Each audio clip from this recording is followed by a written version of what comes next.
Cette année à l'ESMO, nous allons vous présenter les résultats de l'étude RACE AI, qui est une étude collaborative que nous avons menée avec la start-up Okin. Cette étude montre que grâce à l'intelligence artificielle, on arrive à prédire la rechute métastatique dans les cancers du sein RH+, HER2- de stade précoce à l'aide d'une simple lame histologique numérisée et qui est passée dans un algorithme d'intelligence artificielle.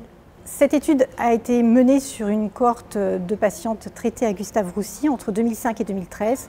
1400 patientes ont été incluses dans cette étude. Les cancers du sein RH+, HER2-, qui expriment les récepteurs hormonaux, sont les formes les plus fréquentes de cancer du sein, mais c'est une maladie éminemment hétérogène et environ 20% des patientes vont présenter une rechute métastatique malgré les traitements reçus. Donc c'est pour cela que l'on cherche toujours des outils qui nous permettent d'identifier les patientes à plus fort risque de rechute. Par exemple, une patiente qui a fort risque de rechute se verra plus facilement proposer une chimiothérapie adjuvante, alors qu'une patiente qui a faible risque de rechute aura plutôt une hormonothérapie, des simples comprimés à prendre pendant 5 ans.